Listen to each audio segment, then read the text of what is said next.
अध्याय 121 छोटी यात्रा के लिए तैयार होना। क्लेयर गर्मजोशी से उस पर मुस्कुराया। अगर यह आपको बेहतर महसूस करा सकता है तो मैं हमेशा आपकी समस्याओं को सुनने के लिए तैयार हूँ। डेविस ने अपना सिर हिलाया और एक सहायक माँ की तरह होने का अविश्वसनीय रूप से अच्छा महसूस किया। इसने उन्हें फिर से उन लोगों के महत्व की याद दिलाई जो बिना किसी गुप्त उद्देश्य के आपका समर्थन करते हैं। हम यह लगभग समय है। अगर मैं अभी नहीं जाता हूँ तो मैं शर्ली के जन्मदिन के जश्न में नहीं जा सकता। एवलिन को भी तैयार होना चाहिए। डेविस ने जवाब दिया क्योंकि वह अपने अगले प्रयास के बारे में सोच रहा था। उसने सिर हिलाया। ठीक है, ध्यान रखना, यदि आप उस पुनर्जन्म एलिया का सामना करते हैं तो हर कीमत पर भाग जाएं या सहायता के लिए अपने स्वामी को बुलाएं। आपको शर्मिंदा होने की जरूरत नहीं है। डेविस मुस्कुराया और अपने अध्ययन में लौट आया जबकि क्लेयर चली गई। उन्होंने अपने परिवार को विदाई देने के बाद रॉयल कैसल छोड़ने से पहले अपने कपड़े बदले और कुछ चीजें तैयार की। कॉल्डन मनोर के सामने खड़े होकर डेविस ने गेट ओ की ओर देखा। उन्होंने काले शाही वस्त्र पहने थे जिन पर सुनहरे ड्रैगन अंकित थे। उनकी चौड़ी आस्तीन के कफ पर सुनहरे धागों से कढ़ाई की गई थी। वह वहां खड़ा था क्योंकि वह केवल कुछ सेकंड के लिए इंतजार कर रहा था। जैसे ही उन्होंने उनके शानदार कपड़ों को देखा उनके चारों ओर भीड़ बनने लगी। उन्होंने उन्हें देखा जैसे कि वह किसी प्रकार के आदर्श थे। क्या यह थोड़ा ओवरकिल नहीं है? उसने खुद से पूछा क्योंकि उसे कई प्रशंसात्मक नजरें मिली। उन्होंने शीर्ष शानदार कपड़े पहने थे। वास्तव में वह जानता था कि वह ध्यान का केंद्र होगा और यह उसका इरादा था, लेकिन यह तब था जब वह एवलिन के साथ एस्टन साम्राज्य में चला गया था। क्या यह हमारे साम्राज्य का पहला राजकुमार नहीं है? मैंने उसे एक बार कई साल पहले देखा था। देखो वह कितना हैंडसम हो गया है। बगल में एक औरत की आंखें चमक रही थी क्योंकि वह उसकी उपस्थिति को दावत दे रही थी। दुख की बात है, हम उससे बात भी नहीं कर सकते। अगर मैं उसे नोटिस भी कर सकता हूँ तो मेरा जीवन व्यर्थ नहीं होगा। उसके बगल में एक और औरत जो सुंदर लग रही थी आह भरते हुए बोली, तुम दोनों इसके बारे में सपने में भी मत सोचो। अगर कुछ कट्टरपंथियों को इसके बारे में पता चल गया तो आप मारे जाएंगे। उनके पीछे एक पुरुष की आवाज गूंज रही थी। वे दोनों चुप हो गए क्योंकि वे पहले राजकुमार के कट्टरपंथियों के बारे में जानते थे। पुरुष आवाज ने तब जारी रखा, उन कट्टरपंथियों की बात करते हुए मुझे आश्चर्य है कि वे युवा मालकिन एवलिन कॉल्डन के बारे में कैसा महसूस करेंगे। मुझे नहीं पता, शायद वे सिर्फ ईर्ष्या से मर जाएंगे। सुंदर महिलाओं ने अपनी भौहों को ऊपर उठाते हुए जवाब दिया। उस आदमी ने फिर सिर हिलाया और जवाब दिया, मुझे भी ऐसा ही लगता है। क्या आपने कल अफवाह के बारे में सुना था? मैंने सुना है कि कॉल्डन परिवार की युवा मालकिन को रॉयल कैसल में बुलाया गया था और रॉयल कैसल में विस्फोट के एक दिन बाद लौट आया। किसी तरह की लड़ाई हुई होगी। क्या ऐसा हो सकता है कि पहले राजकुमार ने रॉयल कैसल में रहने के दौरान उसका कौमार्य ले लिया था जिससे उसके पिता पहुंचे और उसे गुस्से से वापस ले गए? यह अब मामला हो सकता है कि मैं इसके बारे में सोचता हूँ। जिस स्त्री ने पहली बार बात की वह ईर्ष्या से बोली। उनकी कल्पनाओं में से 3 जंगली हो गए जब अचानक एक चिल्लाना शुरू हुआ और फिर मौत हो गई। तुम अफवाहें फैलाना बंद करें। डेविस ने उन महिलाओं की ओर इशारा किया जो सुंदर लग रही थी। वह औरतें जम गई और बेहोश हो गई क्योंकि उसने सोचा उसने मुझे देखा। बाकी 2 लोग जल्दबाजी में उसे उठाकर भाग गए। डेविस ने अपना हाथ इंगित करना बंद कर दिया और अपनी पीठ के पीछे हाथ जोड़ लिया। पवित्र क्षण नहीं। वे किस तरह की अफवाहें फैला रहे हैं?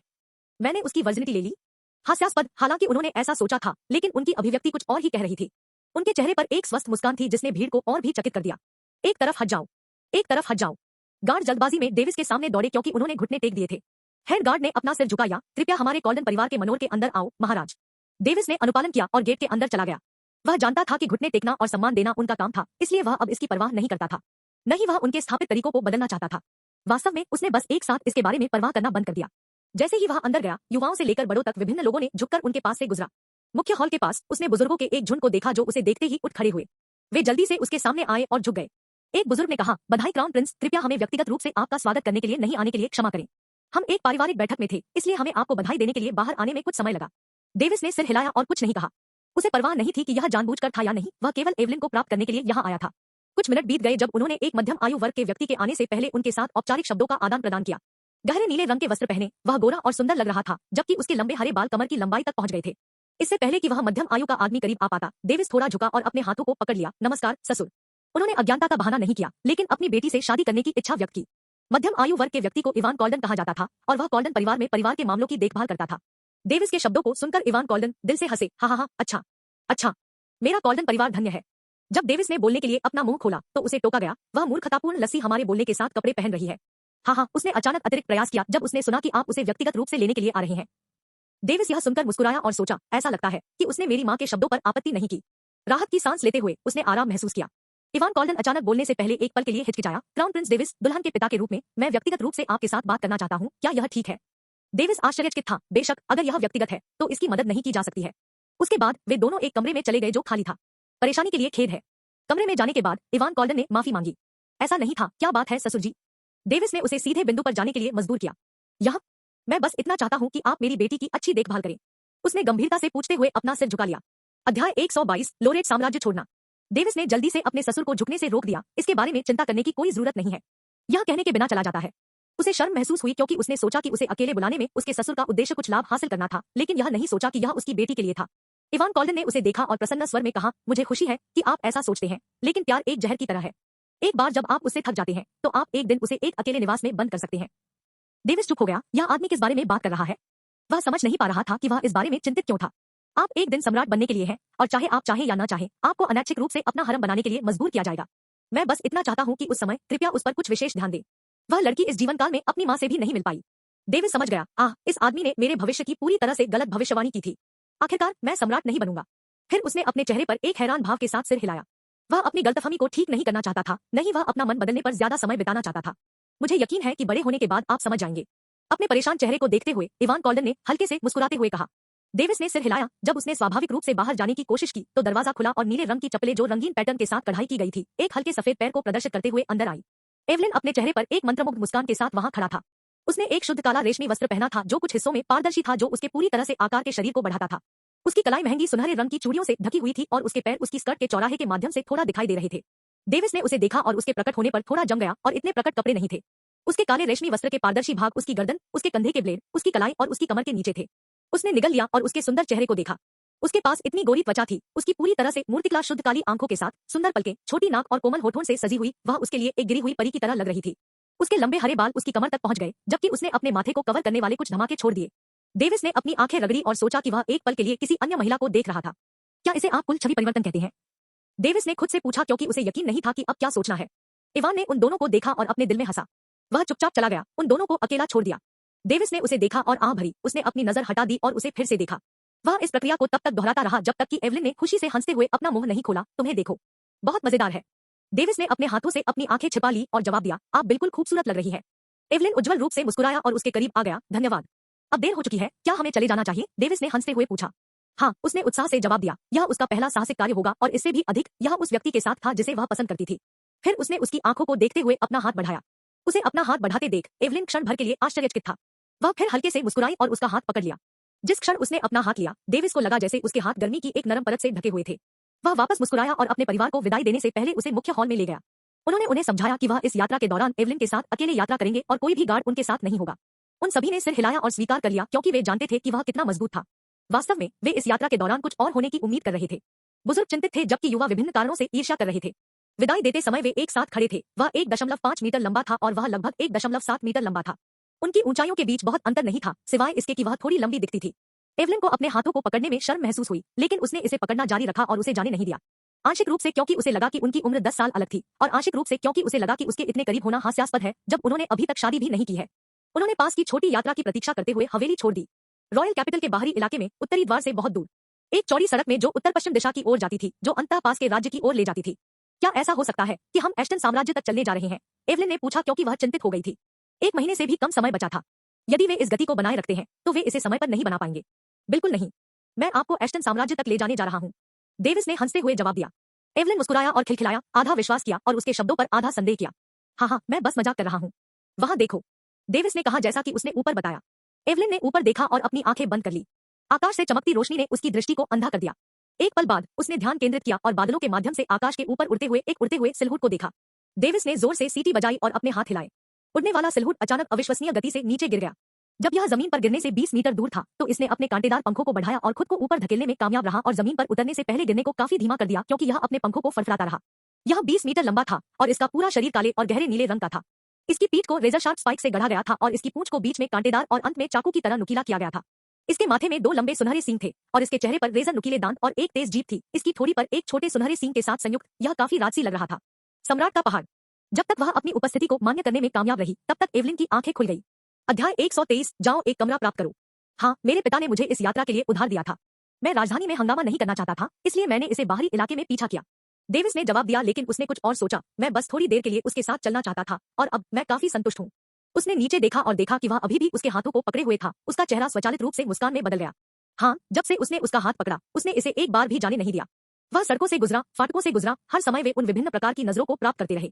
सबसे महत्वपूर्ण बात, वह अप्रत्यक्ष रूप से अपने नागरिकों को कहना चाहता था कि एवलिन उसकी महिला थी। जैसा कि उसने सोचा कि उसने क्या प्रदर्शन किया था, उसे एहसास हुआ कि वह काफी पजेसिव और बेवकूफ था, लेकिन उसने अपने दिल में एक अवर्णनीय भावना को जलते हुए महसूस किया, एक भावना जिसे उसने पहले कभी महसूस नहीं किया। क्या मैं इसे छू सकता हूँ? एवलिन से पूछा, जो राजसी गोल्डन हॉर्न वाइवन से मंत्रमुग्ध था। उसके उत्सुक चेहरे को देखकर वह हंसे। हाँ, मैं आपको ऐसा न करने की सलाह देता हूँ। यह एक स्पिरिट स्टेज बीस्ट है और आपको खा सकता है, क्योंकि यह आपको नहीं जानता है। यह मेरे लिए भी अनुकूल नहीं है। यह सिर्फ इस यात्रा के लिए मेरा माउंट बनना स्वीकार किया था, इससे ज्यादा कुछ नहीं, कुछ और नहीं। एवलिन पीला पड़ गया जब उसने सुना कि यह उसे खा जाएगा और घबराहट से अपना सिर हिलाया जैसे ही वह पीछे हट गई, लेकिन उसे यह प्यारा लग रहा था। चलो चलते हैं, उसने उसके हाथों को सहलाते हुए कहा। उसने अचानक उसे एक राजकुमारी की टोपी में उठा लिया और गोल्डन हॉर्नेट वाइवन की पीठ की ओर कूद गया, जिसने एक काठी पकड़ रखी थी। एवलिन ने अचानक हुई घटनाओं पर एक चीख निकाली और थोड़ा शर्मा गई क्योंकि उसने महसूस किया कि उसके गर्म हाथ उसकी कमर और जांघ को पकड़ रहे हैं। जब वे इसकी पीठ पर उतरे तो वाइवन जोर से गर्जने लगा और उड़ान भर दी, इस बात की परवाह किए बिना कि वे इसकी पीठ पर सहज थे या नहीं। डेविस और एवलिन ने अचानक अपना संतुलन खो दिया और आगे पीछे हिलने लगे। जब तक वे अपना संतुलन ठीक करने में कामयाब रहे, वे दोनों जम गए। जैसे ही गोल्डन हॉर्न वाइवन ने फिर से अपने पंख फड़फड़ाए, यह उत्तर पश्चिमी दिशा की ओर उड़ गया। उसकी गर्दन के पिछले हिस्से पर दोनों जल्दी से एक दूसरे से अलग हो गए। इसकी गर्दन चौड़ी थी, इसलिए दोनों के अगल-बगल बैठने के लिए पर्याप्त जगह थी। क्षमा करें, डेविस ने अपने हाथों को पकड़ते हुए जल्दी से कहा। एवलिन शर्म से शर्मा गई क्योंकि उसने अपनी जुड़वां चोटियों को गले लगा लिया, जिससे यह और भी अधिक आकर्षक हो गया। उसने कमजोर स्वर में जवाब दिया, यह ठीक है कि यह एक अपरिहार्य था, लेकिन चुप हो गया क्योंकि वह इसे आवाज नहीं दे सका। हाँ हाँ, यह एक अपरिहार्य दुर्घटना थी। वह जल्दी से उसके साथ सहमत हो गया क्योंकि वह स्थिति को गड़बड़ नहीं करना चाहता था। वे दोनों चुप हो गए और दूर देखने लगे क्योंकि उनका दिमाग एक पल पहले ही हुआ था। वह चुपचाप अपनी हथेलियों को सहलाने लगा क्योंकि वह स्वर्गीय अनुभूति के बारे में सोच रहा था जो तब से अभी भी चल रही थी जब उसने उसकी जुड़वां चोटियों को पकड़ा था। अचानक उसने उस पर एक नजर देखी। उसने जल्दी से अपने हाथ वापस ले लिए और उसके शर्माते सिलहूट को देखकर मुस्कुराया। एवलिन के कुछ पागल बोलने से पहले उन दोनों के बीच एक अजीब चुप्पी थी। हाँ, कैसा था? यह है, जब तक उसने सवाल पूछना समाप्त किया तब तक उसके कान भी सेब की तरह लाल हो गए। उसका दिमाग अचानक सुस्त हो गया क्योंकि वह उसके भारी शर्माते रूप को देख रहा था। उसका मन उसके पास वापस आ गया और उसने लापरवाही से कहा, यह अविश्वसनीय रूप से नरम था। उसके शब्दों को सुनकर और उसकी भावुक दृष्टि को महसूस करते हुए एवलिन ने दूर देखा। उसकी स्पष्ट घोषणा सुनना उसके लिए अविश्वसनीय रूप से शर्मनाक था। उस पल मूड फिर से शांत हो गया। डेविस को पता था कि वह आधिकारिक तौर पर तैयार हो गया है। उसने अपनी मुट्ठियां भींच ली और सीधे देखा क्योंकि उसने यह सब गोल्डन हॉर्न वाइवन पर दोषी ठहराया था। गोल्डन हॉर्नेट वाइवन ने अचानक उसे पीछे मुड़कर देखा और अपने रेजर नुकीले दांत दिखाते हुए मुस्कुराया। तुम? डेविस हल्के से बुदबुदाया और खड़ा हो गया। वह फिर वापस बैठ गया क्योंकि उसे एहसास हुआ कि उसे एस्टन साम्राज्य में जाने के लिए इस जादुई जानवर पर निर्भर रहना होगा। यह गोल्डन हॉर्नेट वाइवन नहीं है, यह गोल्डन हॉर्नी वाइवन है। वह अपने दिमाग में चिल्लाया क्योंकि उसे पता चला कि यह शाही महल में रहता था। यह एक अतुलनीय रूप से विचित्र जीवन जीता था क्योंकि यह सैकड़ों से अधिक महिला वाइवन्स के साथ जुड़ा हुआ था। असहज चुप्पी के कुछ क्षण बीत गए क्योंकि डेविस ने जल्दबाजी में चर्चा करने के लिए एक मामले के बारे में सोचा। अचानक उसे वह मामला याद आया जो उसने अपने सिर के पीछे रखा था क्योंकि यह एवलिन को कुछ अप्रिय यादों की याद दिला सकता है। यह सोचकर कि उसके पास पहले की घटना से उसे विचलित करने के अलावा कोई विकल्प नहीं है, उसने गोली काट ली और कूद गया। एवलिन एन ओवल एक एन। हाँ, उसने झटके से उसे एक अवर्णनीय कांपती हुई नजर से देखा। अपनी नजर पर चिंतित भाव के साथ उसने कहा, मुझे आशा है कि आप इसे दिल पर नहीं लेंगे कि मेरी माँ ने आपको पहले क्या दिया था, है ना? ओह वह, मैं एक दिन बाद इससे उबर गया जब मैंने फैसला किया कि मैं भी अपने बेटे के लिए दुल्हन चुनने के लिए उसी विधि का उपयोग करूंगा। डेविस ने पूरी तरह से सदमे में अपनी आंखें और मुंह चौड़ा कर लिया। एवलिन जम गया। पिछली घटना से विचलित होकर उसने पूरी तरह से सोचने के लिए समय निकाले बिना लापरवाही से अपने प्रश्न का उत्तर दिया, और जब तक उसे इसका एहसास हुआ तब तक बहुत देर हो चुकी थी। एवलिन दूर देखने के लिए मुड़ी क्योंकि उसने नफरत से बुदबुदाया, बुली। डेविस ने अपना मुंह बंद कर लिया और सीधे देखा क्योंकि वह अजीब तरह से मुस्कुरा रहा था। मैंने यह नहीं कहा। चीजें और अधिक अजीब हो गई। गोल्डन हॉर्नेट वाइवन ने अपना सिर फिर से वापस कर दिया और एवलिन को देखने से पहले उसे देखा। इसके बाद उसने अपनी जीभ को फैलाते हुए बेतहाशा थूक दिया। डेविस इसके संदेश को समझते हुए भड़क गया। यह मुझे एक कमरा लेने के लिए कह रहा है। एक सफेद सिलहूट एक पेड़ के बगल में खड़ा था क्योंकि यह गोल्डन हॉर्न वाइवन को देख रहा था जो क्षितिज में उड़ गया था, जिसमें दो लोग थे जो असाधारण कपड़े पहने हुए थे। उसने ठंडी आवाज में पूछा, क्या आप संतुष्ट हैं? अध्याय 124 आगमन एस्टन साम्राज्य की शाही राजधानी। कोई जवाब नहीं सुना गया, लेकिन यह बात करना जारी रखा, अगली बार जब मैं उस मेलबैग से मिलूंगा तो उसका जीवन वहीं समाप्त हो जाएगा। हरे घास के मैदान हवा के धीरे से गुजरने के दौरान हिलने लगे, जिससे यह स्पष्ट हो गया। अगर तुम उसके लिए गुहार नहीं लगाते तो मैं उसे मार डालता, भले ही उसे बचाया जा रहा हो या नहीं। तुम? सफेद सिलहूट की आवाज कांप रही थी। फिर उसने अपनी आस्तीन को काट लिया क्योंकि इसने आसपास के घास के मैदानों को नष्ट कर दिया था। आप उसमें इतना खास क्या पाते हैं? उसकी आवाज चिड़चिड़ी लग रही थी। वह कचरा आपके बारे में भूल गया है जब वह किसी अन्य महिला के साथ है। यह वापस तर्क देते हुए व्यंग्य किया गया। ठंडी आवाज में हंसते हुए उसने सवाल किया, आप पुरुषों के बारे में क्या जानते हैं? मैं 50,000 से अधिक वर्षों से जीवित हूँ और मुझे उनमें से एक भी विश्वसनीय और भरोसेमंद नहीं मिला। जैसे कि उसने कुछ भ्रमपूर्ण सुना, उसने आह भरी, आप निराशाजनक है। लेकिन मैं इस बात से सहमत हूँ कि उसके लिए धन्यवाद, जो स्वर्ग पर चढ़ने से मुश्किल माना जाता है, उसे बहुत आसान बना दिया गया था। उसने क्षेत्र के चारों ओर देखा और कहा, मैं अब यहाँ नहीं रहना चाहता। हमारी शक्ति को बढ़ाने का एकमात्र तरीका उस अमर विरासत को प्राप्त करना है जिसका उल्लेख उसने आपके सामने पहले किया था। सहमति में सिर हिलाते हुए उसने ठंडी आवाज में जवाब दिया, ठीक है, मैं वादा करता हूँ कि मैं उसे नहीं छूऊंगा, लेकिन यह उस पर निर्भर करता है। अगर मैं उसे फिर से देखता हूँ तो वह बिना किसी संदेह के मर जाएगा। डेविस और एवलिन की यात्रा लगभग 3 सप्ताह तक जारी रही। इस समय के दौरान वे कई कस्बों और राज्यों से गिर गए। उनका स्वागत किया गया और सभी लोगों द्वारा असाधारण व्यवहार किया गया। उन्हें कोई बाधा नहीं मिली क्योंकि वे शानदार कपड़े पहने हुए थे। यह प्रतीक था कि वे शाही परिवार से थे। उनकी यात्रा बिना किसी परेशानी के सहज थी। उनका रिश्ता बढ़ता गया क्योंकि उन्होंने एक दूसरे से बात की, अपने पिछले कई अनुभवों को साझा किया, दुनिया के बारे में चर्चा की। इतना ही नहीं, लेकिन उनकी यात्रा में कई अजीब और थोड़े मनोरंजक क्षण थे जिन्होंने एवलिन के दिल को हिला दिया क्योंकि उसने प्यार में एक लड़की होने का अनुभव किया था। लेकिन डेविस के लिए यह पूरी तरह से नरक था। वह उसे चूमना चाहता था लेकिन नहीं कर सका। वह उसे अच्छा महसूस कराना चाहता था लेकिन नहीं कर सका। यात्रा के आधे रास्ते में उन्होंने हार मान ली क्योंकि उन्होंने खुद को और आकाश को कोसा कि वह अभी भी एक बच्चे के शरीर के साथ वयस्क जैसी मानसिकता रखते हैं, भले ही वह एक किशोर की तरह दिखता हो। यह एक लिमिटर की तरह था जिसने उसे अपने रिश्ते में अगला कदम उठाने से रोक दिया। मैं मरना चाहता हूँ। जब डेविस ने बिना सोचे समझे बुदबुदाया तो एवलिन अचानक चिल्लाया, देखो। दाऊद उठा और अपने आगे क्षितिज को देखा। हवा के झोंके के साथ ही उसके लंबे बाल शान से लहरा रहे थे। गोल्डन हॉर्नेट वाइवन दहाड़ रहा था क्योंकि यह अचानक तेज हो गया था। ऐसा लगता है जैसे हम आ गए हैं, डेविस ने चेहरे पर मुस्कान के साथ कहा। उन्होंने दूर की लाल दीवारों को देखा जिन पर कई धधकती लौ के प्रतीक थे। दीवारों के शीर्ष पर कई सिलहुट थे, वे ऐसे खड़े थे जैसे वे किसी चीज या किसी का इंतजार कर रहे हों। वे कौन है? एवलिन ने अपनी नजर केंद्रित करने की कोशिश की लेकिन उसकी दृष्टि इतनी दूर नहीं जा सकी। यो एस्टन सम्राट व्यक्तिगत रूप से हमारा स्वागत करने के लिए यहाँ है। ऐसा लगता है कि उसने अभी तक हार नहीं मानी है। डेविस ने अपने विचारों को साफ किया और हास्यपूर्ण लहजे में कहा। एवलिन उसकी टिप्पणी पर हंस पड़ी और अपना सिर हिलाया। उसके साथ बिताए समय के दौरान उसने उससे बात की थी कि वह दो व्यस्तताओं पर कैसा महसूस करता है। उन्होंने यह भी बताया कि कैसे उनकी और शर्ली की सगाई उनके दृष्टिकोण से रद्द हो गई। उसने उन सभी को एक चुटकी नमक के साथ लिया, आधा विश्वास आधा अविश्वास। उसके जाने से पहले उसके पिता ने उसे कई चीजों के बारे में चेतावनी दी थी और एक बात जो उन्होंने उल्लेख की थी वह यह थी कि पुरुष अपनी महिलाओं से संबंधित कुछ मामलों के बारे में झूठ बोलते हैं या अतिरंजित करते हैं। एवलिन ने अपने पिता की सलाह का पालन करने और सतर्क रहने का फैसला किया जब भी उनका विषय किसी अन्य महिला के पास था। उसने उसके हाथों को पकड़ लिया और अव्यवस्थित सांसों के साथ सीधे देखा क्योंकि वह कुछ असहज महसूस कर रही थी। डेविस दीवारों की ओर देखता रहा। वह दूरी में मौजूद सिलहुट के दिखावे की पहचान करने में सक्षम था। हम शर्ली भी वहीं खड़ी है। हाँ, उसे उसके पिता ने व्यक्तिगत रूप से मेरा स्वागत करने के लिए आने के लिए मजबूर किया होगा। पवित्र मोली, एक ऐसा व्यक्ति होना अच्छा लगता है जो दूसरों द्वारा सम्मानित और सम्मानित है। डेविस ने सोचा कि वह आखिरकार अपने पिछले जीवन से अपनी लंबे समय से भुला दी गई कल्पनाओं में से एक को महसूस करने में सक्षम था। गोल्डन हॉर्नेट वाइवन दीवारों के पास पहुंच गया क्योंकि यह फिर से गरज रहा था। दीवारों के बगल में गिरने के कारण यह एक बैकफ्लिप था। डेविस ने इसे अपने दिमाग में छाप दिया लेकिन उसने एवलिन को उठाया और काठी से कूद गया, उसे राजकुमारी कैरी में पकड़ते हुए दीवारों पर उतरकर एक आदर्श प्रवेश द्वार बनाया। फिर उसने उसे नीचे छोड़ दिया क्योंकि वह उस सुनहरे सिंह वाले वाइवन की तलाश कर रहा था। बाहरी इलाके की दिशा से यह धीरे धीरे तैरता हुआ अपने पंखों को फड़फड़ाता है और एक गार्ड टॉवर पर उतरा। गार्ड भयभीत थे लेकिन उन्होंने इस पर हमला नहीं किया क्योंकि वे जानते थे कि यह पर्वत किसका था। डेविस ने कसम खाई कि एक दिन वह इसे पीड़ित करेगा, लेकिन यह सोचकर कि यह उन्हें लगभग एक महीने तक कैसे ले गया, वह इसकी चंचलता पर मुस्कुराए बिना नहीं रह सका। उसने अपना सिर घुमाया और अपने हाथों को पकड़ लिया। लोरेट साम्राज्य से डेविस लोरेट सम्राट एस्टन का अभिवादन करता है। एवलिन, जो गिरने से घबरा गई थी, ने जल्दी से अपने हाथों को पकड़ लिया और थोड़ा झुक गया। लोरेट साम्राज्य के क्राउन प्रिंस की मंगेतर एवलिन कॉल्डन सम्राट एस्टन का अभिवादन करती है। डेविस ने अपनी आंखें थोड़ी चौड़ी की और एक मुस्कान छोड़ दी क्योंकि वह उसके परिचय से भाग्यशाली महसूस कर रहा था। हाँ, अच्छा, क्या एक अंतरंग जोड़ा। वह लैंडिंग लगभग एकदम सही थी, सिवाय उसके पागलपन के हिस्से के। सम्राट एस्टन जोर से हंसे। डेविस अजीब तरह से मुस्कुराया क्योंकि वह जानता था कि यह आदमी हमेशा अपनी टिप्पणियों के साथ सीधा था, लेकिन इस स्थिति में ऐसा लगा जैसे उसने एवलिन के आत्मविश्वास पर एक झटका दिया। और जैसा कि उसे उम्मीद थी, एवलिन शर्म से थोड़ा शर्मा गया, लेकिन आश्चर्यजनक रूप से अपनी जमीन पर खड़ा रहा क्योंकि उसने एक सुरुचिपूर्ण मुखौटा लगाते हुए उसके हाथों को पकड़ रखा था। अध्याय 125, दो महिलाओं के बीच एक बात। एवलिन ने शर्ली को देखने से पहले अपने हाथों को पकड़ लिया और सहज महसूस किया, राजकुमारी शर्ली, यह एक लंबा समय हो गया है। शर्ली ने वही उग्र लाल वस्त्र पहने थे, सिवाय इसके कि उसने इसके ऊपर एक धधकते लाल वस्त्र पहने थे जो उसके समग्र फिगर पर जोर देता था, जिससे वह एक महारानी की तरह दिखती थी। उसने अपना घूंघट हटा दिया और एवलिन को देखकर उज्जवल रूप से मुस्कुराया। जब एवलिन ने उसका सुंदर चेहरा देखा तो वह मंत्रमुग्ध हो गई। उसने महसूस किया कि वह उससे बहुत सुंदर थी। शर्ली एवलिन के करीब आई और उसके हाथों को पकड़ लिया जैसे कि वे लंबे समय से दोस्त थे। हाँ, मुझे लगता है कि उसके लिए आपकी भावनाओं को पहले ही स्पष्ट कर दिया गया है। सिर हिलाते हुए एवलिन मुस्कुराई। वह इस राजकुमारी के कुछ करीब महसूस करती थी जिसने उसके साथ उचित व्यवहार किया। हाँ, एकदम सही। मुझे इसके बारे में और बताएं। शर्ली हंस पड़ी क्योंकि वह उसे डेविस से दूर खींच रही थी। एवलिन ने एक चीख निकाली। वह मना करना चाहती थी और उसके साथ रहना चाहती थी, लेकिन उसे अपने आतिथ्य को अस्वीकार करना अशिष्ट लगा। डेविस का चेहरा एक मुस्कान में डूबा हुआ था जो मुस्कान नहीं थी। न केवल उसने मुझे बधाई दी, वह उसे दूर भी ले गया। यह पिता और बेटी की जोड़ी निश्चित रूप से कुछ योजना बना रही है। अच्छा नहीं, मुझे अपनी सतर्कता बनाए रखनी है। डेविस पूरी तरह से पागल हो गया, लेकिन वह अभी भी शांत रहा और सम्राट एस्टन और बड़ों के साथ बातचीत की।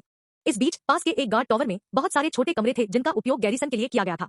एक छोटे से कमरे में दो सुंदरियां थी जो अभी अभी अंदर आई थी। शर्ली ने उत्साह से अपना सिर घुमाया और जांच शुरू की। वह कितनी दूर चला गया है? कितनी दूर? यदि आप दूरी के बारे में पूछ रहे हैं तो वह सिर्फ हमारे पास है, एवलिन ने जवाब दिया क्योंकि वह उलझन में महसूस कर रही थी।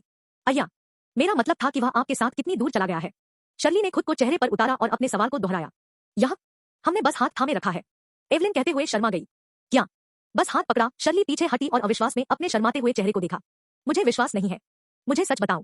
एवलिन मुस्कुराते हुए मुस्कुराई क्योंकि उसने सोचा भले ही यह सच है, वह मुझ पर विश्वास नहीं करती है।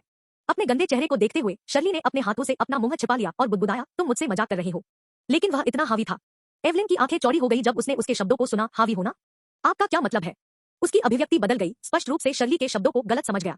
अपनी उंगलियों को इंटरलॉक करते हुए शर्ली ने जल्दबाजी में जवाब दिया, नहीं, मेरा मतलब था कि जब हम ग्रैंड सी कॉन्टिनेंट मीट के अंतिम दौर के दौरान लड़े तो वह हावी था, इसलिए मुझे लगा कि वह कुछ समय बाद तक आप पर हावी हो चुका होगा।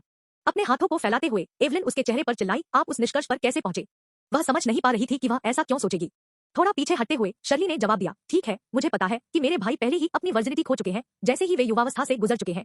खासकर आपके साथ, उसके साथ, मुझे नहीं लगता कि वह लंबे समय तक टिक सकता है। तो मुझे लगा कि यह उसके साथ भी मामला होना चाहिए। आखिरकार हम सभी शाही परिवार के हैं। उसका बयान सुनकर एवलिन को रोने का मन हुआ। यह क्या है? क्या यह एक परंपरा है? अपनी ठोड़ी पर अपनी उंगली के साथ शर्ली ने जवाब दिया, आप ऐसा कह सकते हैं। मैंने जो सुना है उससे मेरे भाइयों ने अपने नौकरों के साथ पहली बार समय बिताया था, और यह भी कोई रहस्य नहीं है। एवलिन की अभिव्यक्ति जम गई, उसके दिमाग में एक आकृति उभरी से नौकर। शर्ली की आंखें चमक उठीं जब उसने अपने मुंह से शब्द सुना, नौकरों की बात करें तो मुझे आश्चर्य है कि क्या उसने उस लड़की से अपना पहला खो दिया। एलिया यह था? हम वह यहाँ नहीं है। क्या वह उसे यहाँ नहीं लाया? अजीब, वे इतने करीब भी लग रहे थे। एन ओवी डॉट LB एक एन। अचानक उसने देखा कि माहौल शांत हो गया और तुरंत एहसास हुआ कि उसने कुछ ऐसा कहा जो उसे नहीं कहना चाहिए था। एवलिन ने फर्श पर नीचे देखा, उसने थोड़ी देर के लिए अपना सिर नहीं उठाया। शर्ली ने इंतजार किया लेकिन उसे सांत्वना नहीं दी क्योंकि वह इस मामले पर उसकी प्रतिक्रिया देखना चाहती थी। उसके लिए वह सभी प्रकार के रोमांटिक विषयों में रुचि रखती थी और यह उसके छिपे हुए शौक में से एक था। वह अपनी बहनों और भाइयों से उनके रिश्तों और मामलों के बारे में पूछती थी। यह बहुत ही मनोरंजक और प्यारे क्षणों से भरा था। कुछ मजबूर क्षण भी थे लेकिन वह हड्डियों से नफरत करती थी। उस प्यारे क्षणों के विपरीत उसने महसूस किया कि डेविस बड़े होने पर एक महिला पर हावी होने वाला प्रकार था और यही कारण है कि उसने उसके साथ शादी को अस्वीकार कर दिया जबकि उसके पास मौका था। कुल मिलाकर वह मजबूर रोमांस से घृणा करती थी और महसूस करती थी कि वह उसके साथ उस ट्रैक में समाप्त हो जाएगी। यह ठीक है। जब वह अपने विचारों में थी उसने देखा कि एवलिन ने कुछ कहा था। मैंने कहा कि यह ठीक है, एवलिन ने एक बार फिर दृढ़ स्वर में कहा। क्या ठीक है? शर्ली उलझन में महसूस किया। एवलिन ने एक गहरी सांस ली और उसके सवाल का जवाब दिया, मुझे परवाह नहीं है कि उसने पहले से ही उस लड़की के साथ ऐसा किया था क्योंकि मुझे पहले से ही उम्मीद थी कि यह एक या दूसरे तरीके से मामला हो सकता है। आखिरकार उसकी मां ने मुझे उस लड़की से सावधान रहने की चेतावनी दी थी।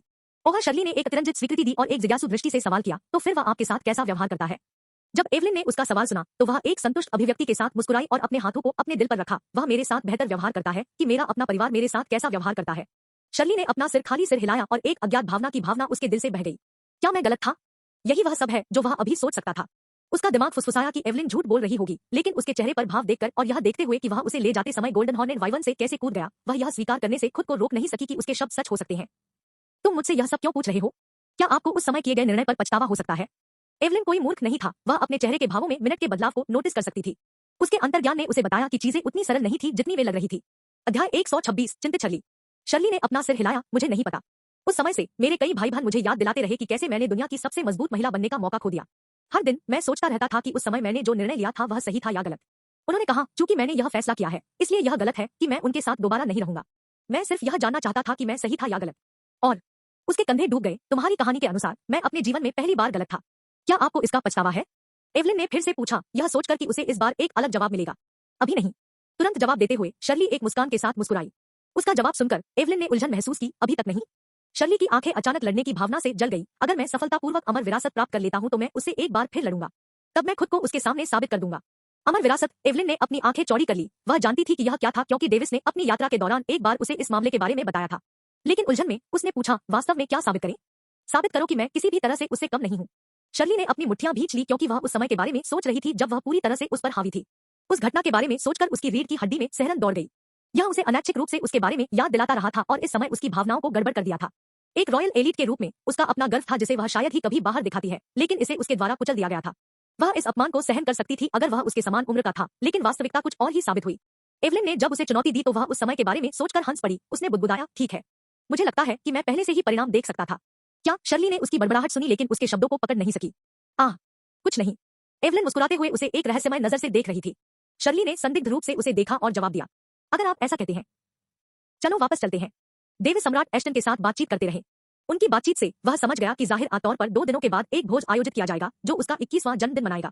उस समय के दौरान ऐसा लग रहा था कि भविष्य में उससे शादी करने के अवसर के लिए लड़ने वाले बहुत सारे युवा होंगे। यह उनके लिए कुल आश्चर्य के रूप में आया क्योंकि उन्होंने मूल रूप से सोचा था कि सम्राट एस्टन अभी भी उनके लिए लक्ष्य बना रहे थे, लेकिन यह निश्चित रूप से अभी ऐसा नहीं लगता है। मैं देख रहा हूं कि आपने उसे मुझसे शादी करने के लिए मनाने से इनकार कर दिया है, डेविस ने हंसते हुए जवाब दिया। अय्या, मैंने उसे बहुत ज्यादा खराब कर दिया है। मेरे दृष्टिकोण से उसने निश्चित रूप से अपने भविष्य की संभावनाओं को बर्बाद कर दिया था। जरूरी नहीं कि ऐसा हो। आखिरकार अमर विरासत हमारे ऊपर है। तथ्यों को देखते हुए शर्ली और मैं केवल वही हैं जिनके पास इसे विरासत में लेने का मौका है। सम्राट एस्टन ने अपने माथे पर हाथ रखते हुए भरी, आपने जो कहा वह समझ में आता है, लेकिन आपने हमें जो जानकारी दी है वह अस्पष्ट है। हम अभी छठे चरण तक भी नहीं पहुंचे हैं, फिर भी आप लोग कहते हैं कि एक अमर विरासत है जो हमें 9वें चरण से परे पहुंचने देती है। उसने अपने हाथ हटा दिए और अपनी आस्तीन को हटा दिया। चलो इसके बारे में बात न करें। भले ही आपको विरासत नहीं मिली, फिर भी आपके पास आपका स्वामी है, और मुझे लगता है कि आपका स्वामी अमर स्तर पर है क्योंकि उनका अमर आत्मा हमारी दुनिया के नियमों द्वारा प्रतिबंधित किए बिना हमारे महाद्वीप में आने में सक्षम है। मतलब आप निश्चित रूप से एक या दूसरे तरीके से अमर चरण तक पहुंचेंगे, जबकि मेरी बेटी के बारे में ऐसा नहीं कहा जा सकता है। उसने कहा कि उसकी आंखें निराश दृष्टि से चमक रही थी। डेविस ने अपना मुंह बंद रखा, जबकि वह गुस्से से मुस्कुरा रहा था। उनकी राय सुनकर वह यह स्वीकार करने से खुद को रोक नहीं सके कि उन्होंने जो कहा वह उचित था। डेथ नोट के साथ उन्हें अंधा विश्वास था कि वह कम से कम अमर चरण में जगह बना सकते हैं, और वह वापस आ गया है। मेरी वह बेनकहा बेटी, सम्राट एस्टन ने बोलते हुए अपने दांत पीस लिए। अपना सिर पीछे घुमाते हुए डेविस ने शर्ली और एवलिन को एक साथ चलते हुए देखा। अपने महल में वापस जाओ शर्ली, आपका यहाँ कोई काम नहीं है, सम्राट एस्टन चिल्लाया। ठीक है रॉयल फादर, शर्ली आज्ञाकारी रूप से जाते हुए मुस्कुराई। हम क्या उसने उसे यहाँ नहीं बुलाया? तो इसका मतलब है कि वह अपनी इच्छा से यहाँ आई थी। डेविस उलझन में महसूस किया। वह अचानक यह सोचने से खुद को रोक नहीं सका कि उसने इस मामले में बहुत विचार किया और परिणामस्वरूप एक नार्सिसिस्ट बन गया। मुझे जरूरत से ज्यादा सोचना बंद कर देना चाहिए। अपना सिर हिलाते हुए उसने एवलिन को देखा और पूछा, तुम कहाँ गए थे? बस अपने नए दोस्त के साथ थोड़ी सी सैर के लिए, उसने मुस्कुराते हुए जवाब दिया। ओह, एक नया दोस्त जो आप कहते हैं, ऐसा कब हुआ? अपने चेहरे पर एक अजीब भाव के साथ उन्होंने सवाल किया। मुझे नहीं पता, शायद ग्रैंड सी कॉन्टिनेंट मीट में या अब। उस पर व्यापक रूप से मुस्कुराते हुए उसने उसके हाथों को पकड़ लिया। ठीक है, आप दोनों को दर्शनीय स्थलों की यात्रा करनी चाहिए। हमारी रॉयल कैपिटल में बहुत सारे बाजार, कई दुकानें और आसपास देखने के लिए कई खूबसूरत दृश्य हैं। एक बुजुर्ग इस शाही राजधानी के बारे में गर्व करते हुए हंसे। क्यों नहीं, हमारी परवाह करने की कोई जरूरत नहीं है। भोज के समय मैं आप बुजुर्गों से मिलूंगा। तब तक हम दोनों ने विदाई ली। डेविस ने जवाब दिया और अपने हाथों को पकड़ लिया। सम्राट एस्टन और अन्य लोग भी अपने हाथ जोड़कर चले गए। डेविस और एवलिन ने चारों ओर देखा। वे दीवार के ऊपर थे, लेकिन किसी भी गार्ड ने उन्हें दीवार से नीचे उतरने के लिए सूचित करने की जहमत नहीं उठाई। जाहिर है किसी ने भी अब उनकी परवाह करने की जहमत नहीं उठाई। डेविस ने एवलिन पर कंधे उचकाए। उसे अचानक एक विचार आया, क्योंकि उसने इस अवसर का उपयोग उसे फिर से उठाने के लिए किया और दीवारों से कूद गया। आह! एवलिन जोर से चिल्लाई, क्योंकि उसने अपनी आंखें बंद कर ली थी और उसकी गर्दन को कसकर पकड़ लिया था, जबकि उसने अपना चेहरा उसकी छाती में छिपा दिया था। डेविस के चेहरे पर मुस्कान थी। कोई फर्क नहीं पड़ता कि मैं उसे कितनी बार डराता हूँ, यह अभी भी काम करता है। अध्याय 127, लेंटो की सराय पर हस्ताक्षर करें। डेविस 60 मीटर की दीवार से कूद गया। पतन उसके लिए उत्साहजनक था, लेकिन यह एवलिन के बिल्कुल विपरीत था। यह उसके लिए नरक के रूप में डरावना था। बाम! जमीन पर उतरते हुए वह धीरे धीरे खड़ा रहा, क्योंकि जमीन पर गड्ढे बन गए थे। उनकी बॉडी कल्टीवेशन चौथे चरण पर थी, इसलिए वह 500 मीटर की इमारत से गिर सकते थे, लेकिन फिर भी कोई नुकसान नहीं उठाएंगे। यहाँ तक कि अगर एवलिन दीवार से पहले गिर गई तो भी यह उसे चोट नहीं पहुंचाएगा, क्योंकि उसने बॉडी कल्टीवेशन सिस्टम में तीसरे चरण के लिए प्रशिक्षण लिया था। लेकिन डरावनी चीजें अभी भी उसके लिए डरावनी थी। आसपास के लोग चौंक गए और उन दोनों को देखा जिन्होंने शानदार कपड़े पहने थे। कुछ लोगों की आंखें चमक उठीं, क्योंकि वे जल्दी से पागल आंखों से उसकी ओर देख रहे थे। युवा गुरु, क्या आप एक गाइड चाहते हैं? महाराज, एक शीर्ष स्तरीय सेक्सी गाइड आपके लिए किराए पर लेने के लिए उपलब्ध है। युवा प्रतिभा, क्या आप एक शहर गाइड किराए पर लेना चाहते हैं? हम सभी महत्वपूर्ण स्थानों को जानते हैं। चमकती आंखों वाले 5 लोग जल्दबाजी में उसके सामने खड़े हो गए और एक एक करके पूछने लगे। डेविस ने अपनी भौहें उठाई और पहले व्यक्ति को चुना जिसने कई प्रशंसापूर्ण शब्द नहीं कहे। मैं आपको किराए पर लेता हूँ। धन्यवाद युवा गुरु, मैं आपको शहर के चारों ओर दिखाऊंगा जो मेरे पास है। बोलने वाला व्यक्ति युवा लग रहा था, सभ्य कपड़े पहने हुए था, इसके अलावा उसकी ऊंचाई डेविस के समान थी। अन्य निराश दिखे और अन्य संभावित ग्राहकों की तलाश में निकल गए। अच्छा, तुम्हारा नाम क्या है? उसने उसे निराश किया और एक सवाल पूछा। मेरा नाम जिलान है, युवक ने जवाब दिया। दाऊद ने सिर हिलाया और सोचा, यह युवक ईमानदार और भावुक दिखता है। जिलन, यह कौन सी जगह है? पास की दुकानों की ओर हाथ दिखाते हुए जिलन ने जवाब दिया, इस जगह में बहुत सारी दुकानें हैं और इसे साउथ एंड प्लाजा के रूप में जाना जाता है। आप लगभग सभी प्रकार की खेती तकनीक, कीमिया सामग्री और कई स्वर्गीय आइटम पा सकते हैं। हालांकि उनमें से अधिकांश पृथ्वी ग्रेड है और उनमें से केवल कुछ ही स्काई ग्रेड है। डेविस ने अपना सिर हिलाया, फिर उसने एवलिन के साथ प्लाजा का पता लगाया, जबकि जेलन ने सरल शब्दों के साथ सब कुछ समझाया। उन्होंने बहुत सारी कीमिया सामग्री खरीदी जो उन्हें लोरेट साम्राज्य में नहीं मिली, जबकि एवलिन ने कुछ कपड़े खरीदे जो उसने बनाए थे। अपने अन्वेषण के दौरान उनकी कुछ कल्पनाएं थी कि वह कुछ स्वर्गीय सामग्री प्राप्त कर सकते हैं, लेकिन वास्तविकता काफी निराशाजनक थी। रात होते होते उन्होंने खूब खरीदारी की, जिससे कई स्टोर मालिक संतुष्ट हो गए। जिलन, यहाँ सबसे प्रसिद्ध सराय क्या है? डेविस ने पूछा, क्योंकि उसने सोचा था कि देर हो चुकी है। आकाश में अंधेरा था और ऊपर देखने पर आसमान ऐसा लग रहा था जैसे अब किसी भी मिनट बारिश होने वाली थी। यंग मास्टर, वहाँ की वह सराय इस क्षेत्र के आसपास सबसे प्रसिद्ध सराय है। जाइलन ने एक दिशा की ओर इशारा किया। एक उज्जवल महल जैसी इमारत थी जिसे लालटेन और असाधारण चित्रों से सजाया गया था। वहाँ एक बोर्ड लगा था जिस पर साइन लेंटोज इन लिखा था। यह मजेदार था जबकि यह चला। जिलन, डेविस मुस्कुराया क्योंकि उसने उसे देखा और अपना हाथ बढ़ाया। उसके हाथ में एक बैंगनी सिक्का था। जाइलन की आंखें चौड़ी हो गई, वह अचानक अपने हाथों से सिक्का लेते हुए भावुक हो गया। उसने डेविस को कृतज्ञता के साथ देखा और घुटने टेक दिए। मजबूत रहो जिलन। एक मुस्कान के साथ अपने शब्दों को समाप्त करते हुए वह एवलिन के साथ चला गया। एक एकल बैंगनी सिक्का उस युवा लड़के को अपना परिवार शुरू करने और स्मार्ट होने पर इसे कामयाब बनाने के लिए पर्याप्त था। डेविस जानता था कि यह बैंगनी सिक्का उसके लिए कितना था, इसलिए उसने उसे छोड़ने से पहले जिस तरह से भी वह चाहता था उसे अपना आभार दिखाने दिया। उस सराय में जाते हुए वह लापरवाही से उसमें प्रवेश किया और रिसेप्शनिस्ट को देखा, मुझे 2 कमरे दे दो। रिसेप्शनिस्ट के पास एक कठिन चेहरा था जब उसने उस अनुरोध को सुना। वह देख सकता था कि ये ग्राहक भव्य कपड़े पहने हुए थे और एक अमीर परिवार से हो सकते हैं। सराय के मालिक को बुलाने से पहले वह थोड़ी देर के लिए हिचकिचाया। कृपया थोड़ी देर प्रतीक्षा करें युवा मास्टर। डेविस ने उनकी हिचकिचाहट पर ध्यान दिया और कल्पना की कि किसी प्रकार की समस्या होनी चाहिए। फिर उसने धैर्यपूर्वक कुछ पल बीतने से पहले इंतजार किया। एक अच्छी तरह से निर्मित शरीर के साथ एक आदमी प्रवेश द्वार से आया। उसने रिसेप्शनिस्ट को देखा और डेविस को देखा। वह चौंक गया इससे पहले कि वह जल्दी से उसकी ओर दौड़े और घुटने टेक दिए। साइन लेंटो विनम्रतापूर्वक क्राउन प्रिंस डेविस का अभिवादन करता है। डेविस आश्चर्यचकित नहीं था, उसकी उपस्थिति कुछ इमेजरी क्रिस्टल में दर्ज की गई थी, इसलिए कुछ लोगों को पता था कि वह कैसा दिखता था। रिसेप्शनिस्ट और दर्शक अचानक हैरान दिखे। डेविस की उपस्थिति में खुद को विनम्र करते हुए उनका रवैया तुरंत एक पायदान नीचे चला गया। मैंने पूछा कि क्या इस सराय में 2 कमरे उपलब्ध हैं? डेविस ने अपना सवाल दोहराया। यह क्राउन प्रिंस डेविस, हमारे सराय में कोई और कमरे उपलब्ध नहीं है। हमें यह कहते हुए बेहद खेद है, लेकिन हम आपकी मांगों को पूरा करने के लिए अपने किसी भी ग्राहक को लात नहीं मारेंगे। साइन लेंटो ने दृढ़ स्वर में कहा। इस तरह वह अपने ग्राहकों के प्रति वफादार होकर नंबर 1 प्रसिद्ध सराय की स्थिति प्राप्त करने में सक्षम था। अगर आपके पास नहीं है तो बस ना कहें। क्या मैंने आपके लिए चीजों को मुश्किल बना दिया है? डेविस ने हैरान स्वर में पूछा, लेकिन जानता था कि इस आदमी को उन अभिमानी युवा गुरुओं द्वारा अनिश्चित काल तक परेशान किया गया होगा जो एक रात के लिए रहने के लिए आते हैं। साइन लेंटो अपने शब्दों पर अविश्वसनीय रूप से खुश लग रहा था। ऐसा लग रहा था जैसे उसने पूरे दिल से डेविस के रवैये को मंजूरी दी। नहीं, मैं क्राउन प्रिंस डेविस को आपकी समझ के लिए धन्यवाद देता हूँ। डेविस ने एवलिन के साथ चलना शुरू करने से पहले आह भरी ठीक है विदाई। बाहर निकलने से ठीक पहले बारिश शुरू हो गई, जिससे उसकी आंखें असंतोष में संकीर्ण हो गई। उसने सोचा कि क्या उसे फिर से सराय की तलाश के लिए बाहर जाना चाहिए। वह भीगना पसंद नहीं करता था और न ही एवलिन। बारिश को उन पर से टकराने से रोकने के लिए अपनी ऊर्जा का उपयोग करने के बारे में सोचते हुए उन्होंने छोड़ने का फैसला किया। जैसे ही उसने फिर से एक कदम उठाया, उसके पीछे से जल्दबाजी में एक आवाज आई। यह एक पल रुको महाराज। अध्याय 128 अस्पष्ट हवा। क्या? डेविस ने पीछे मुड़ते हुए कहा। साइन लेंटो ने एक पल के लिए संकोच करने से पहले जवाब दिया, एक ही वीआईपी कमरा बचा है। लेकिन एक ही वीआईपी कमरा? क्या आपने यह नहीं कहा कि कोई कमरा उपलब्ध नहीं था? डेविस ने जिज्ञासु दृष्टि से सवाल करते हुए अपनी आंखें बंद कर ली। हमारे पास है, लेकिन वह वीआईपी कमरा काफी अनूठा है। मुझे आश्चर्य है कि क्या वहां की युवा महिला को एवलिन कॉर्डन कहा जाता है। साइन लेंटो ने ज्यादा कुछ नहीं कहा, लेकिन अपने संदेह को एवलिन को निर्देशित किया। एवलिन ने अपना सिर हिलाया और कहा, मैं हूं। अच्छा, तो इसका मतलब है कि क्राउन प्रिंस आंशिक रूप से उस कमरे में रहने के योग्य है। मुझे आश्चर्य है कि क्या यह मिस एवलिन के साथ ठीक है। उसके सवाल को सुनकर एवलिन का दिल एक सेकंड के लिए धड़क गया, क्योंकि उसने डेविस के साथ एक कमरा साझा करने के बारे में सोचा था। अपनी यात्रा के दौरान वे अलग अलग कमरों में रहे। अब जब उन्हें एक ही कमरा साझा करना था, तो वह सोचने से पहले एक पल के लिए हिचकिचाई। यह सिर्फ एक कमरा है। आप किस बात को लेकर इतने संकोच में हैं? यह ठीक है, एवलिन ने अपना निर्णय लेते हुए उत्तर दिया। डेविस बाहरी रूप से हंसा, लेकिन वह मानसिक रूप से रोया। इससे कोई फर्क नहीं पड़ता कि वे एक ही कमरे में रहते हैं या नहीं, क्योंकि वह उस पर एक कदम नहीं उठा सकता था। 11 साल के बच्चे के शरीर के साथ नहीं, भले ही वह औसत 16 साल के बच्चे की तरह दिखता था। बिल्कुल सही। यहाँ कमरे की चाबी है। डेविस को आंख मारने से पहले साइन लेंटो ने एक कुंजी प्रस्तुत की। डेविस हैरान महसूस कर रहा था, यह आदमी क्या पाने की कोशिश कर रहा है, लेकिन उसने चाबी ली, आदमी को भुगतान किया और कर्मचारियों के निर्देशों का पालन करते हुए तथाकथित वीआईपी कमरे में चला गया। वह और एवलिन आखिरकार एक दरवाजे के सामने पहुंचे, जिसे कामुक बैंगनी रोशनी से सजाया गया था। दरवाजे पर एक वाक्य लिखा था, केवल पति और पत्नी। वे आखिरकार समझ गए कि मालिक ने क्यों कहा कि वे इस कमरे में रहने के लिए आंशिक रूप से पात्र थे। उसने कहा, उन दोनों को इस बारे में बुरी भावना मिली। डेविस को एक अस्पष्ट भावना थी, लेकिन अब वह कल्पना कर सकता था कि यह किस तरह का कमरा था। उसने एक पल के लिए सोचा, प्रवेश करने से पहले एक बार फिर उसके साथ पुष्टि करने का फैसला किया। एवलिन, क्या तुमने हमारे साम्राज्य में इस तरह की कोई सराय देखी है? एवलिन ने उसे देखा और एक कठोर चेहरे के साथ कहा, नहीं। क्या आपको यकीन है? अपनी भौहें उठाते हुए उसने पूछा। उसने सिर हिलाया, उसकी आंखें अभी भी झपक रही थी। दरवाजे की ओर इशारा करते हुए वह हंसे, तो फिर हम अंदर क्यों नहीं जाए? जरूर, तुम पहले जाओ। एवलिन बेहोश होकर मुस्कुराया, उसकी आवाज थोड़ी कांप रही थी, लेकिन यह ध्यान देने योग्य नहीं था। ठीक है। उसने चाबी के छेद को देखा और चाबी डाली। कच। वह कमरे के अंदर गया और उसे एक अजीब खुशबू से मारा गया। फिर उसने राजा के आकार के बिस्तर को देखा, जो गुलाब के फूलों की पंखुड़ियों से सजा हुआ था। इसके बगल में एक मेज थी और उस पर गोली के कंटेनर थे, जिनमें गोलियां थी, जिनके अलग अलग प्रभाव थे। प्रकाश अस्पष्ट था, एक जो कुछ स्थानों पर पाया जा सकता था, जो मूड को उज्जवल करता था।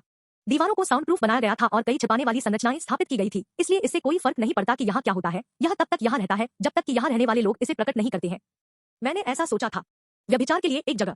डेविस उस जगह के चारों ओर देखते हुए बुदबुदाया। आमतौर पर इस प्रकार के स्थानों का उपयोग उन जोरों द्वारा किया जाता था जो इन कृत्यों में लिप्त नहीं हो सकते थे, जब तक कि वे खुशी में रोते नहीं थे।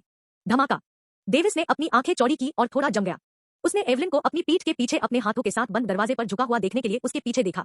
उसका फिगर इतना मंत्रमुग्ध कर देने वाला था कि ऐसा लग रहा था कि उसे उसके करीब आने और उन चीजों को करने के लिए आमंत्रित किया गया था जो उसे एक सच्चे आदमी के रूप में करना चाहिए। आंखें बंद करते हुए गहरी सांस लेकर शांत होने से पहले उसकी सांसें थोड़ी तेज हो गई। तुम किस में खेल रहे हो, एवलिन? उसके फिर से पूछने से पहले एक पल का मौन था। आप जानते हैं कि यह जगह क्या है ना? एवलिन के चेहरे पर हल्का सा ब्लश था, ऐसा लग रहा था जैसे वह किसी वजह से काफी कोशिश कर रही हो। क्या आपने पहले ऐसा किया है? उसने नम्र स्वर में पूछा। डेविस के दिल ने एक धड़कन छोड़ दी और जवाब में उन्होंने तुरंत जवाब दिया, नहीं, मैंने नहीं किया है। सच में? उसका चेहरा चमक उठा। तुम्हें क्या हो गया है? आप अचानक अब अजीब अभिनय कर रही हैं। डेविस ने चिंतित चेहरे के साथ पूछा। वह समझ नहीं पा रहा था कि वह बिना किसी कारण के अचानक इस तरह का व्यवहार क्यों करेगी। यह तो है। उसकी आंखें अचानक धुंधली हो गई। ऐसा इसलिए है क्योंकि आपने भी नहीं किया है। एक बार मुझे चूमा।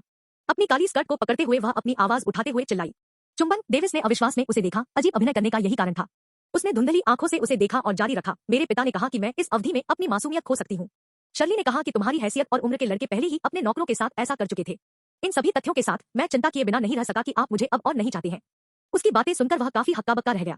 उसने अचानक ऊपर देखा और एकांत में खुद से सोचा, क्या मैं अकेला हूँ जो इस दुनिया के साथ तालमेल में नहीं है? इस दुनिया में स्थापित सामान्य ज्ञान उससे बिल्कुल अलग था जो उसने उम्मीद की थी। कुछ मामले समान थे जबकि अन्य नहीं थे। उसे फिर से देखते हुए उसे याद आया कि उसने कभी भी उसके साथ दोस्तों की तरह मजाक करने और चैट करने के अलावा स्नेह के कोई शब्द नहीं कहा। तुरंत उसने अपनी चिंताओं को अपने दिमाग से बाहर निकालने का फैसला किया और जब तक उसे इसका एहसास हुआ वह उसके चेरी होठों को चूम रहा था क्योंकि उसने उसके गालों को पकड़ लिया था। एवलिन की आंखें उस क्षण चौड़ी हो गई जब उसने अपने भावुक चुंबन को महसूस किया। उसकी आंखें और भी धुंधली हो गई क्योंकि उसने अपने जीवन के पहले चुंबन का अनुभव किया।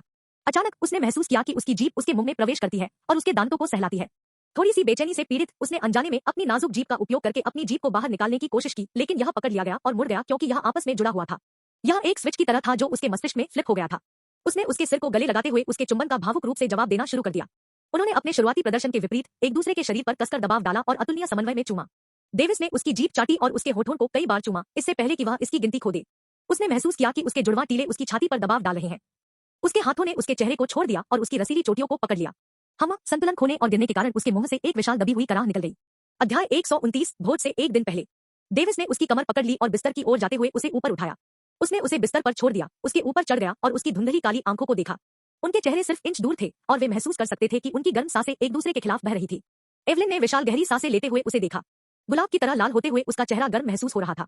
उसकी छाती उसकी भारी सांसों से ऊपर और नीचे उठी। मैं तुमसे प्यार करता हूँ, डेविस ने घोषणा की कि वह एक बार फिर गिर गया, उसके होठों को भावुक तरीके से तोड़ दिया। एवलिन के दिल ने एक धड़कन छोड़ दी क्योंकि उसने फिर से अंतरंग रूप से जवाब दिया। उनकी जीभ बेवजह लड़ रही थी क्योंकि वे अपनी उंगलियों को आपस में मिला रहे थे। पूरे 30 सेकंड बाद उनके होंठ अलग हो गए क्योंकि उनकी सांस खत्म हो गई थी। उनकी सांसें थम गई थी जबकि दोनों की आंखों में जुनून और वासना थी। बस जब उसने उसके काले कपड़े उतारने के बारे में सोचा तो उसने अचानक महसूस किया कि उसकी पवित्रता उसके पास वापस आ गई क्योंकि उसने अपने 11 वर्षीय शरीर के बारे में सोचा था। ऐसे समय में इस बारे में सोचकर उसे बेवकूफी महसूस हुई, लेकिन अचानक उसके दिमाग में एक विचार उभरा, क्या मैं अभी भी ऐसा करूंगा अगर उसकी उम्र मेरी उम्र के समान थी? उसने अपने दांत किरकिरा कर लिए। उसका जवाब एक ठोस नहीं था। उसने उसकी भावुक नजर को देखा और माफी मांगी, लेकिन यह भी महसूस किया कि उसे अभी रुक जाना चाहिए।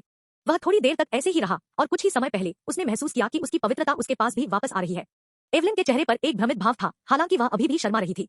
एवलिन, मैं तुमसे प्यार करता हूँ, डेविस ने एक बार फिर अपने चेहरे पर एक गंभीर भाव के साथ घोषणा की। उसने उसके गालों को सहलाते हुए कहा, चिंता मत करो, मैं तुम्हें नहीं छोड़ूंगा। उसकी पलकें कांप रही थी क्योंकि उसने पूछा, सच में? उसने अपना सिर हिलाया और सच्चाई से जवाब दिया, जब तक आप मुझे धोखा नहीं देते, मैं तुम्हें धोखा नहीं दूंगा। उसकी बातें सुनकर उसने जल्दी से चिंतित होकर जवाब दिया क्योंकि वह वापस बैठ गई थी। उसे गहराई से गले लगाते हुए उसने जवाब दिया, मुझे पता है। उसके गर्म शरीर से गले मिलने के बाद उसे लगा कि उसके प्यार को अर्जित करने की उसकी इच्छा आखिरकार सफल हो गई थी। उसकी आंखों में आंसू बह रहे थे क्योंकि यह एक फव्वारे की तरह उसके चेहरे को चीर रहा था। मैं भी तुमसे प्यार करता हूँ, डेविस। उसने उसकी पीठ को सहलाया और आराम के कुछ शब्द फुसफुसाए। कुछ पल बीतने के बाद वह उससे अलग हो गया और उसके आंसू से भीगे चेहरे को देखने लगा। इस पर हंसते हुए उसने अपनी उंगलियों से उसके आंसू पोंछे। एवलिन ने एक तरफ देखते हुए कहा, उसकी नजर से मिलने के लिए तैयार नहीं था। अजीब है, अब जब हमने अपनी भावनाओं को कबूल कर लिया है तो क्या हमें अधिक अंतरंग नहीं होना चाहिए? उसने सोचा था कि वह ठगा हुआ महसूस कर रहा था। बस जब उसने उसे फिर से चूमने की कोशिश की तो उसने देखा और उसकी नजर से मिला, मुझे खेद है, मैं फिर से ऐसा नहीं करूंगा। मैं तब तक इंतजार करूंगा जब तक कि हम शादी नहीं कर लेते, अगर आप यही चाहते हैं। आह, हाँ, मैंने भी यही सोचा था। डर था कि वह उसे चूमने की कोशिश करते हुए पकड़ा गया था। उसने लापरवाही से कठोर चेहरे के साथ जवाब दिया। एवलिन ने अपना सिर हिलाया और शांत हो गया।